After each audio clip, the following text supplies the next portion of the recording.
listen carefully and figure out how to decide what his policies are going to be and what they are. Let me tell you who I associate with. On economic policy, I associate with Warren Buffett and former Fed Chairman Paul Volcker. If I'm interested in figuring out my foreign policy, I associate myself with my running mate Joe Biden or with Dick Lugar, the Republican ranking member on the Senate Foreign Relations Committee, or General Jim Jones, the former Supreme Allied Commander of NATO.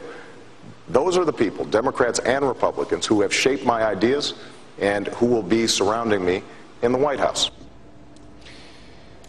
America, this program is under a great amount of pressure to not bring you this news. I would ask that you listen carefully. We're going to do exactly what Obama himself has told us to do.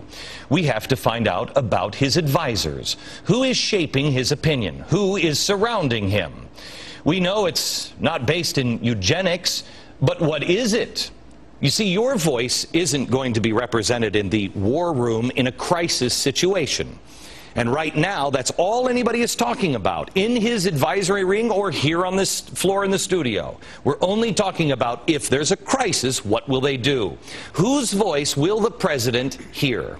Well, there's Dr. Ezekiel Emanuel. He is a health advisor. He said this in January of this year, quote, "When implemented, the Complete Lives system produces a priority curve on which individuals aged between roughly 15 and 40 years get the most chance, whereas the youngest and oldest people get chances that are attenuated."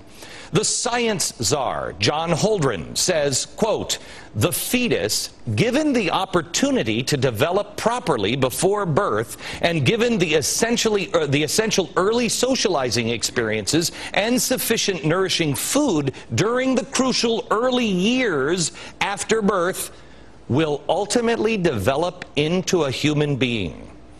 He also, this czar, wrote about putting sterilants in drinking water for population control. One of the leaders in this type of thought is a friend of the regulatory czar, Cass Sunstein. Cass Sunstein, the regulatory czar, is the guy who will take that big bill and make the regulations to point us in the right direction. One of his good friends is prominent Princeton professor Peter Singer.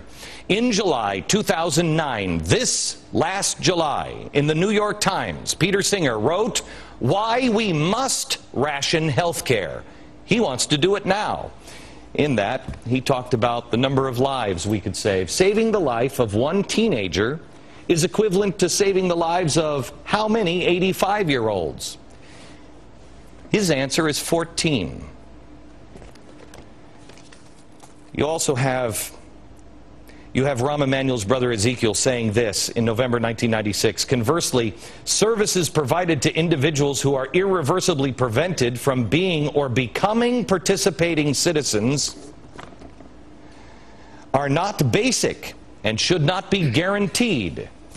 That leads me to Sarah Palin's statement this week on Facebook. She said this: "Who will suffer the most when they ration care? The sick, the elderly, the disabled, of course. The America I know does not love one in which my parents or my baby with Down syndrome will have to stand in front of Obama's death panel.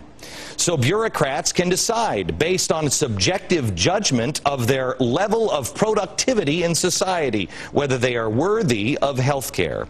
Such a system is downright evil."